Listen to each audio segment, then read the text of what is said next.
I'm Adam Walker, a biometrics consultant, and this is the Pharma Prescribed podcast, where leaders, innovators, and hidden voices in healthcare open up. No sound bites, no spin, just raw insight, one prescription at a time. In an industry driven by data, protocols, and pressure, we rarely pause to ask the human questions. What drives us? What breaks us? And what truths live behind the titles we wear? Alan Salter is a professional whose career spans military service, international business, and healthcare leadership. A proud US Navy veteran, Alan served with distinction before transitioning into the private sector, where he established a management consulting company, Caravel International Partners, a strategic venture based in Chicago. In addition, Alan is also president of NRP, Non-Profit Resource Partners, which supports companies by providing fractional staffing on a not-for-profit basis. His time in the Navy instilled a deep sense of discipline, resilience, and global perspective, qualities that continue to shape his approach to leadership and governance. Alan's journey reflects a rare blend of service and strategy, from navigating the rigors of military life to steering entrepreneurial ventures. He brings a grounded yet visionary lens to the evolving role of pharmacy and healthcare delivery. Alan, welcome to Pharma Prescribed. Thank you. It's great to be here. So nice to speak to you and to have the opportunity to meet you on Pharma Prescribed, Alan. You've had an eclectic background and career, and I think that's a really good starting point with which we open the conversation. Perhaps for those of our audience that aren't familiar with you, could you give us a little bit more of a background to what you've done and how you came to be here today? Yeah. So I think the biggest thing here is you think way back to the beginning, the Army brat who joined the Navy, right? Okay, go figure that one out. And my dad, colonel in the Army, whatever it is, here I am, an enlisted guy in the Navy, gets a scholarship, goes to college, comes back as an officer, had an absolutely great time in the Navy, 8 years. And then it was like, look, I need to go do something else because this was the mid 90s. Clinton's drawing down services and forces and things like that. And op tempos are absolutely out of control. And so I was gone all the time. I'm like, I'm missing my family. And so I made the choice, get out, went to GE right away, did some sourcing for GE, then went to Black & Decker because an old commanding officer of mine called me and said, hey, I'm at Black & Decker. Why don't you come out to California from Cleveland, Ohio? That was a tough choice, right? So did that. Worked at Black & Decker for a while, did a lot of procurement, did operations, manufacturing, plant moves, things like that. But then thought, need another purpose. And when I think about it, I had a great purpose when I was in the military. I knew exactly what I was doing and why I was doing it. And when I thought about, hey, CPG is great, but maybe I need to get into something that has a bit more of a purpose to it. So healthcare, pharmacy, pharmaceuticals, whatever, that all made sense. So I went to a med device company and then did that for a little while down in Georgia, and then picked up the pharmaceutical piece.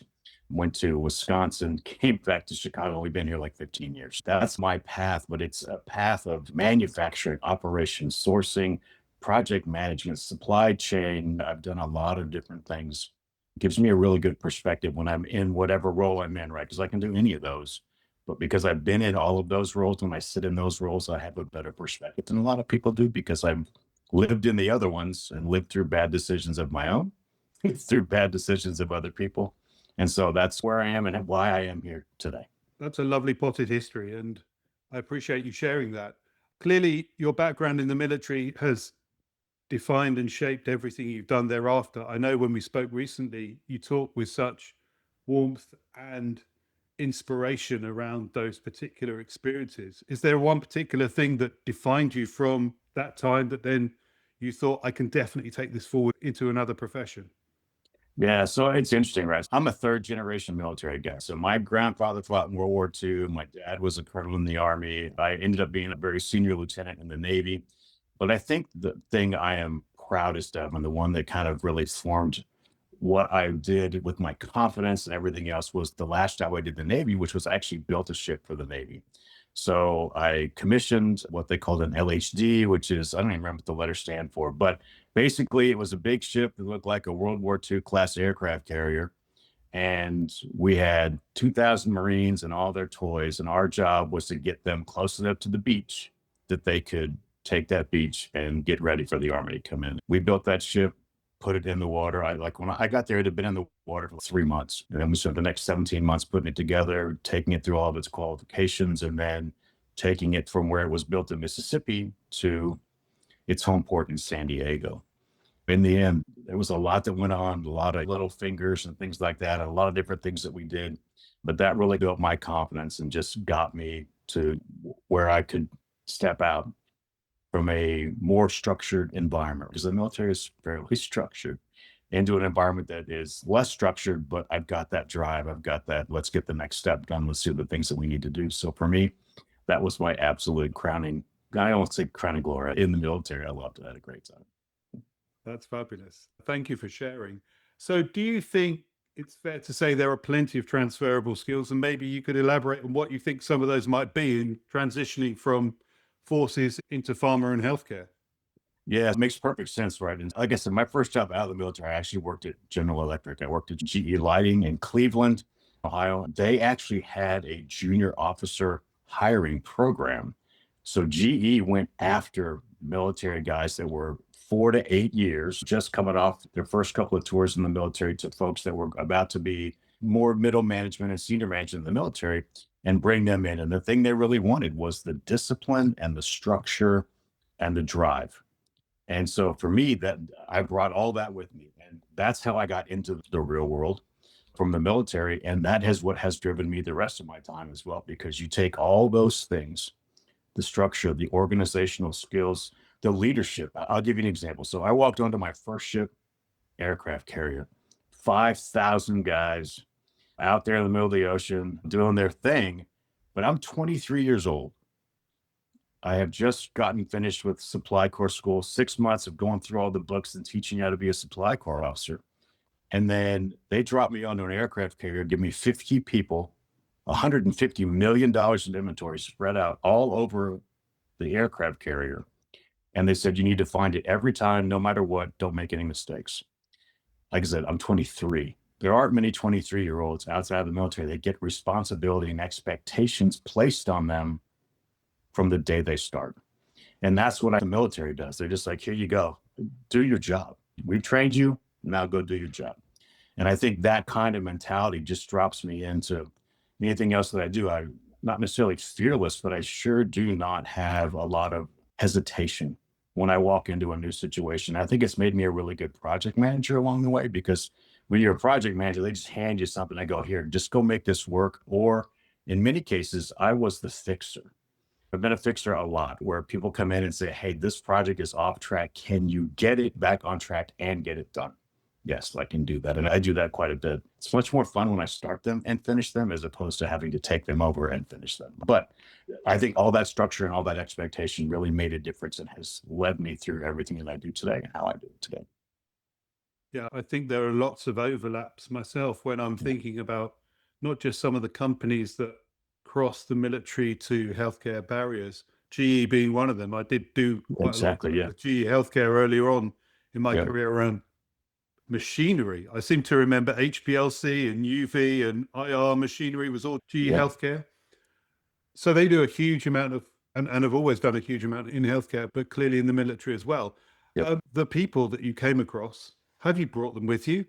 Have you reenacted some of those teams and groups and experiences into the real world healthcare setting? Did you bring them with you? It's funny, right? Only on a personal level. So I'll think about it, Tay, there is no one that I knew or still know from the military that is in anything that I do today, other than just being great friends. 30 years deal, right? I've been out of the military 20 years. I was in for about 10. I've got these 30-year relationships, and every once in a while you'll pop up and send them a text or whatever. Hey, Chris, what's going on? Things like that. But the one thing I have found, though, is there are a lot of military folks in healthcare. And when I first got to Takeda, which is my last company, I was honestly a little lost. I was like, hey, it's just me. What's going on? And then Takeda had ERGs, so employee resource groups. And one of them was focused on veterans. And all of a sudden, I found an entire group of folks that 11 years on are all still my friends. I still talk to them. It's something that my dad and I talk about on a regular basis, which is there is a certain type of experience that you get when you're in the military that for people that have never been in the military, they don't necessarily always understand it. But if I go up to someone and say, "Hey, I used to be in the Navy," and they're like an Air Force guy or an Army guy or whatever, they may razz me a little bit, but in the end, we are now connected. And it makes an instant connection. And it's something that I pick up along the way. And it's, you walk around and you see the guys with the veteran hats on or whatever, and you walk up to them and go, "Hey, thanks for your service. Really appreciate it." They do, and they'll look at me and go, "Hey, were you?" "Yes, I was." And I'll get the same deal, but it's an instant connection. And it's something, what's the word? Shared life experiences. There it is. That's what it is. And it's something that's a little bit different than the corporate world. It really is. Yeah. You make a fantastic point there about the experiences that connect people together. In your introduction, I talked about what you're doing these days with Yeah. respect to having set up your own company, Yeah. Caravel International Partners, but also we touched around the company that you also set up, Non-Profit Resource Partners. And I really wanted to ask you about both of those things because it seems to me that you've been very intentional around the things that you've done, not just in setting up your own organization, but beyond that. What I'd love you to explain a little bit more is about how you give something back and how you do that so uniquely. Yeah, no, thanks. I appreciate it. It's interesting, Brett. So funny enough, my give back and the considerations of how the give back works actually started at Takeda. And I got into this mode with that ERG, and I got into the ERG. I got onto the senior staff at the ERG. I was the president of the ERG for a year or two. I was the vice president for a year or two. We just traded off, and we had a group of folks just ran that. But that kind of started the give back. And and part of that program, we decided that we were going to get aligned with a local veteran focused ERG here in Chicago. And then I got on their board and became their president, and it just kept going. While I'm done with that particular one, I am now doing a different board. I'm the president of a different board. It's a furry friends one. We're 5 years old. Our ED is 24. She founded the entire organization. She's an absolute rock star, and it just continues to go. And then a friend of mine that I met when I was at the other nonprofit came to me and said, "Hey, I have this thing that I've already started. My other partner has gone her own way. Would you be willing to step in and help me put this organization together?" And that's what we've done. And so it's nonprofit resource partners. And in the end, the idea here is to give basically temporary staffing, fractional staffing to nonprofits at an affordable rate and make sure that they can do the things they need to do with the money that they have. And that's the whole idea. So we offer a couple of different types of services from, you can be going as an ED, you can be a CFO, you can be an executive admin. As a matter of fact, I've got a grant writer right now working on a nonprofit that is related to me personally. So that's what we do. We are absolutely young. We're like a year old here in Illinois and starting to get that traction that we think we see, because everyone says, "Oh, this is a great idea." It's just, you got to find the guys to actually write that check and put the contract out there and do the things they need to do. So that's where we are with that. So, what's the catch? And what's in it for both the people who are giving their time, as much as how do you perform that connection between those that are looking for support services, Yeah. but you don't know what they need, or are they putting out for tender? How does that play? Yeah, so it's a great point. So what we've done is we're on LinkedIn and things like that, and we're doing the things that we need to do there. But what we have done is we have created partnerships with other organizations that do nonprofit style work. So whether it's a law firm, an accounting firm, actually I have a couple of those. And then I've picked up in my work now, we're working through basically an RFP today, and I've met up with several business process outsourcing organizations. So folks that do call centers and things like that. I've now made relationships with them, and one of them is now feeding leads to us because they don't service the nonprofit industry, but they are contacted by nonprofits on a regular basis. And so what they do now is they send those leads to us. And we go in and talk to those folks. And as a matter of fact, we didn't get this one, but we just got a call from the guy from a nonprofit in Hawaii. And they were like, hey, we need someone to like answer the phone, 10 to 15 calls a day. Went out, looked at our staff and said, we don't necessarily do that. Asked everybody, hey, and 4 people came back and said, we'd love to do that. And that's the other connection piece. So we find the leads, we're finding the partnerships that we need. But in our case, when we think about the consultants that we have, they are in the same space as myself and my partner, which is in the give back piece. So these folks know that this is not a full-time job for them, but when they get called, they can engage.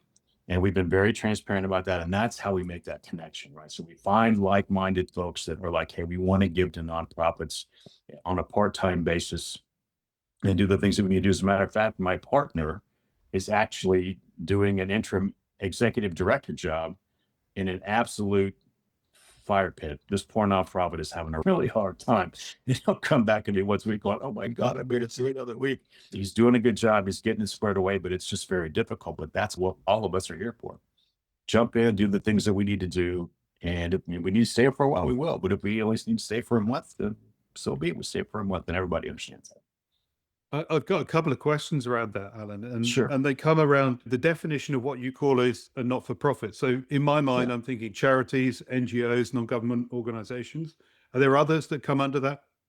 Yeah. So Umbrella? in the end, in the US, it's called a 501c3, right? So it's a actual tax identification, right? The one I'm on the board with now, it is a 501c3. And so that really is the dedication of a nonprofit. If you have that designation, that is who you are, and that is how you identify yourself. That's how we work through it. When the calls come in from the lead generation pieces, it's the same thing. Okay, what do you do? What industry are you in? And they'll say, hey, we're a nonprofit. We do this.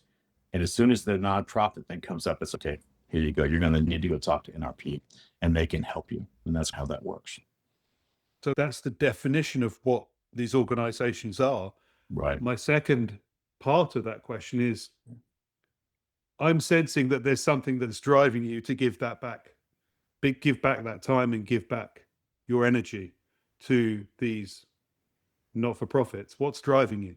What's your energy? It is another purpose. Like I said, when you and I talked earlier, I told you I've never had a more dedicated, I think is the right way to say that, purpose than when I was in the military.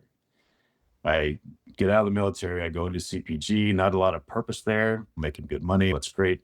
Not a lot of purpose. Healthcare gave me a purpose, but I've been doing this for a while, and in my mind, the give back is important. And so for me, this piece of give back gives me another purpose. So I'm helping the patients as I do my healthcare focused jobs, but now I'm helping nonprofits. I have another purpose, and I'm just, again, it just builds up that thing. Because in the end, for me, it is all about service.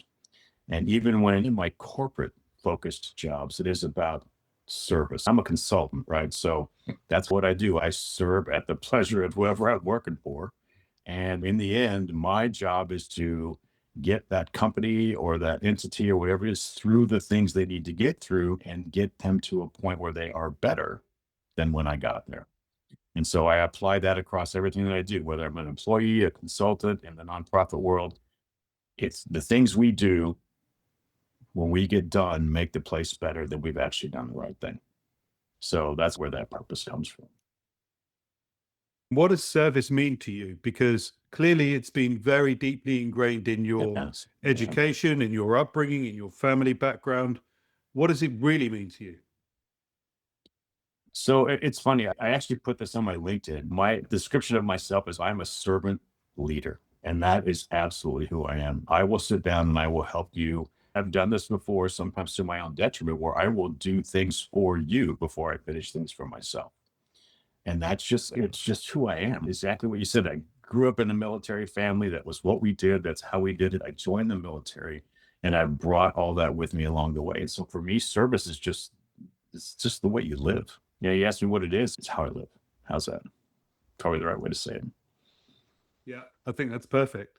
So presumably that comes from mentors, leaders that showed you that path from a young age and subsequent to that. Would you like to just elaborate around that if you wouldn't mind? It's funny you say that. So again, third generation military. My grandpa fought with Patton in World War II in Europe, a tank driver in the Second Army. Then, my dad joins and he joined during Vietnam. So it's a little bit different. He got drafted and he was in college.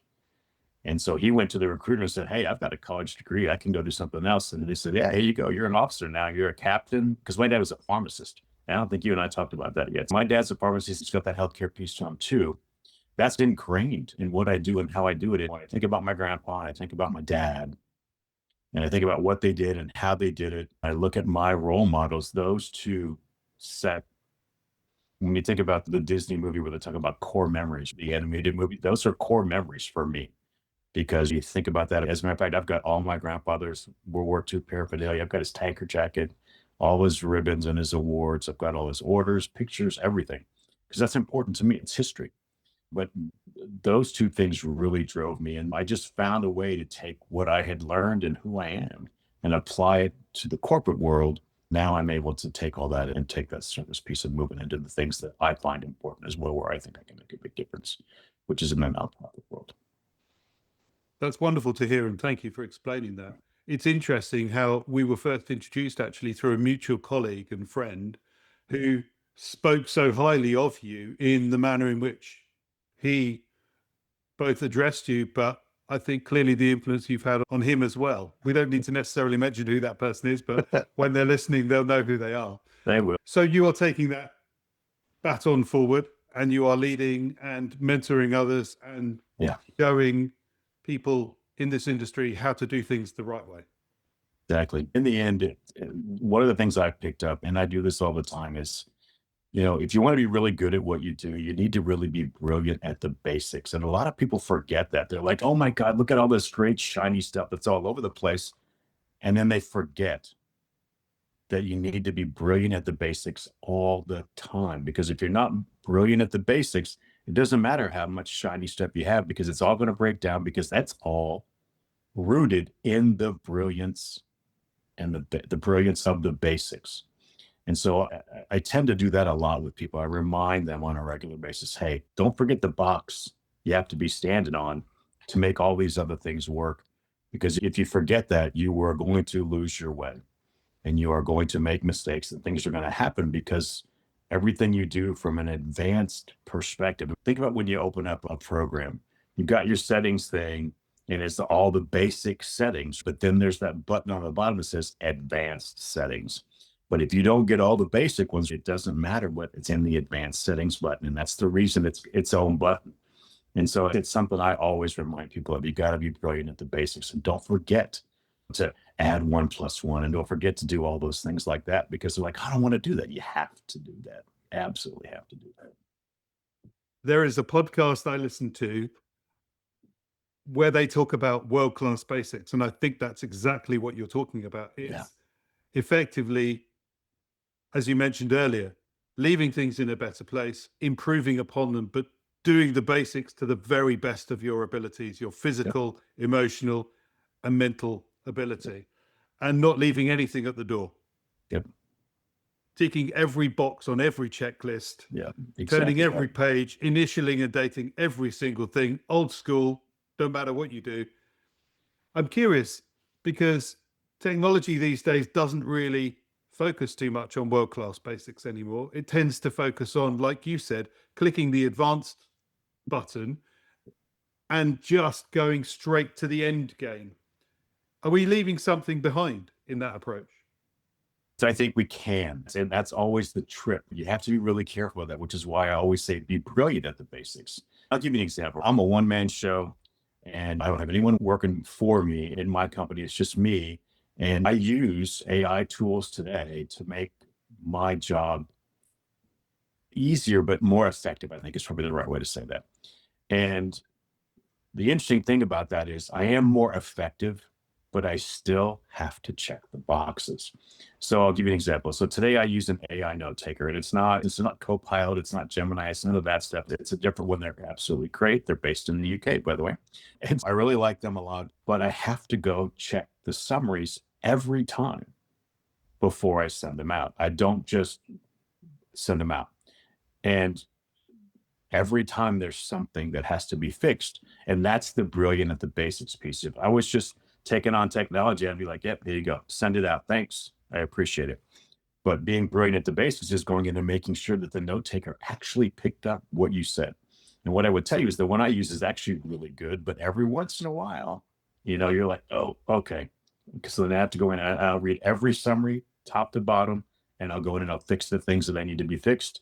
And I'll also take some things out too. I'll be like, yeah, no, that isn't really right. So I'll take that out. I use ChatGPT just like everybody else does, but for me, it is a foundation because I'm a better son of a gun. I'm actually better at grading and evaluating something that's already written than I am actually writing it from the beginning. So I use ChatGPT to give me the beginnings, and then I take what I know and I evaluate everything that ChatGPT tells me. And then I put my spin. Now, the nice thing is I've been using it long enough now that it's starting to understand who I am a little bit better. And so it starts writing more my way, which is great because it's got all my, hey, go do this, go do that, go that, change this, change that, whatever. And it's starting to pick up on all that. But still, everything I have to check. And I do that because it even says ChatGPT makes mistakes. Yes, it does. And it doesn't necessarily always understand where I want to go, but it gives me a place to start. And then I take that, I put my spin on it, and then that goes in an email or that goes in a PowerPoint or that goes into whatever. And instead of taking 4 or 5 hours for me to sit down and go, okay, how do I do this? I can do it in an hour and a half because I've already got the base. And then I just like, yes, no, yes, yep, good, copy, paste, and we're good. So the new technology tools are great, but you have to check them. And you need to use your understanding and knowledge to be able to make sure that these tools are delivering your message, not their message. So that's where I am with technology. I would wholeheartedly agree with that. And I think the other way I've heard it described is it's like having the best PA in the corner to sit alongside you to remind you of the things perhaps that you've forgotten. But actually, I heard a very strong argument the other day talking about the fact that by using these tools regularly, we're actually using less brain power and dumbing ourselves down. And the effort that we're saving now may well create more work for us in the future. That was how I heard it framed. And I thought I might just replay that out loud when we're on a podcast because I'd love to just get your take on that. Are we saving time now, but potentially creating a headache in the future? Who knows? I don't know. What do you think about that? It goes back to the points that we've touched here is as we think about it, if you just say, give me this, and you don't evaluate it and you just send it, absolutely, there is no brain power in that. Because in the end, the thing I'll think about. So when especially now, right, I'm much more prescriptive when I work with ChatGPT. I'm like, do this, add this, and I'm actually telling it, I'm giving it my own perspective, even at the beginning. So I'm already thinking through what I would like to see, and it's just putting it together for me, and then I evaluate that. So for me, I'm not doing that, meaning I'm using my brain power to give me the things I want right away. I'm also using my brain power to evaluate what it says to me and then evaluating that and making the tweaks and changes that I think need to be put into that to reflect the way I talk, the way I feel, the way I think, whatever it is. So it's in my mind, if you're using your experience and you're using the tool as an enhancement and not as the 100% answer, I would disagree with that statement. However, for folks that are just hitting the button and then copy paste, yeah, that's a train wreck waiting to happen. And yeah, it's not a good thing. It absolutely is not a good thing. Use the tools as enhancements, not the 100% answer. And I think you'll be better off. Yeah, I wholeheartedly agree with that, actually. And there is no shortcut for experience or wisdom. And I think you've got plenty of that, as Thank you've you. described. You've got plenty of wisdom. You've certainly got plenty of life and work experience. And whatever we think about ChatGPT, we can't download our brains and our personalities and everything yet. Maybe that's coming. I don't know. Maybe if we do enough of these, it might learn more and more about us. I don't know. But No Skynet, Adam. Okay. No Skynet. Okay. I don't want to put myself out of a job here. This is the thing. At the point at which you take humans out of the loop, then there might be a bit of a problem for us. We've touched on a number of very interesting aspects of your career, your background. Is there anything we haven't touched upon today, Alan, that perhaps I should have asked you, more importantly? I think in the end, you get a feel for who I am. And I am who I am. I have done my journeys like a lot of folks have. I've been successful. I've failed. I've worked on myself. I think you and I talked a little bit about the personality evaluations and things like that. I've taken the Myers-Briggs, I've done the color energy stuff. And what I would tell you is that from my perspective, you have to work on yourself all the time. You're only as smart as you are today because that's what you've done, but there's something you can learn tomorrow. And that's the one thing I like about being a project manager and being like a chief of staff or whatever, is because you're always learning, because there are things that you just don't know. And there are projects and topics and whatever that people can teach you more stuff that you can put in the bank and you can use it for something else later. And so for me, that journey of education and honestly self-awareness, understanding who you are, what you do, how you do it, are you doing things the right way? That's always been one of my challenges, is that, as you and I talked earlier, I am an absolutely high red guy. And for the folks that understand color energies, that's the director. And it can get in my way, but it can also be an absolute rock star in certain situations. And what I've had to learn to do is moderate that at the right levels, and some of it through failure, some of it through success. Probably more of it through failure when you think about it. The cliche always is you learn more through failure than you do through success. I absolutely live that. I've learned a lot more through my failures than I have through my successes. Don't be afraid to get coaching. Don't be afraid to do the things to help improve yourself. I'm an absolute 7 habits guy. And what's the seventh habit? Sharpen the saw. Don't forget, always work on yourself.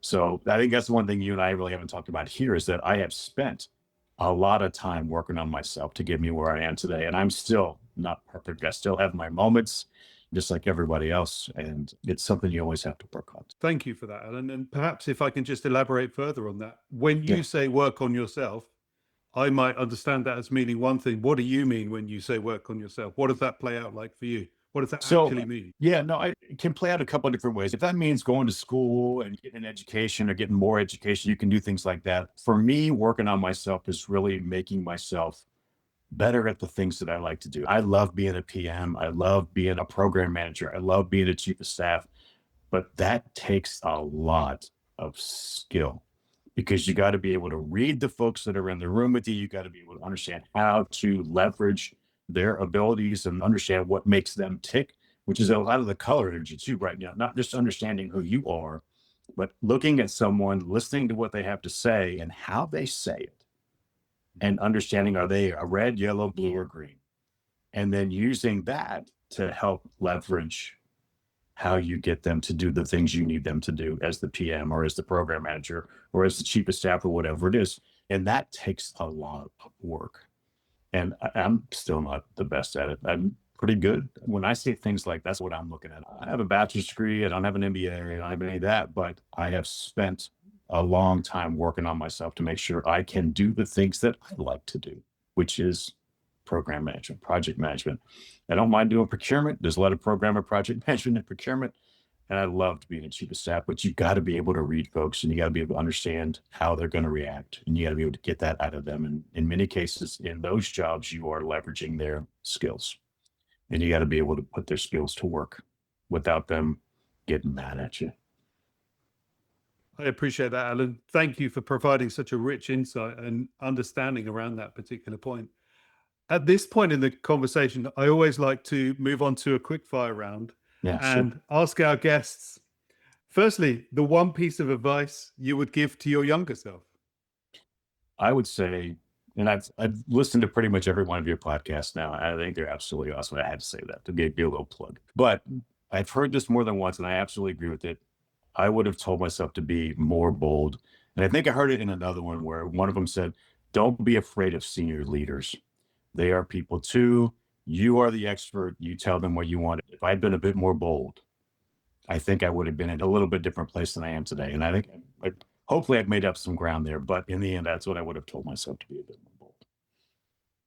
Yeah, it's something that I also would reflect on as well. I wish I'd been bolder younger. Yeah, exactly. I think that's really the embellishment to that as well. But appreciate you sharing that. Thank you. What are the top 3 qualities you value most when building a team? But it's interesting. I got this from a former Marine. Okay, there you go. So the military coming back into what I do. He was head of one of the therapy areas at my last company, vice president. Now he's the president of North America for one of the pharma companies. But he always talked about the three C's: curious, connected, courageous. And I use those with my teams all the time.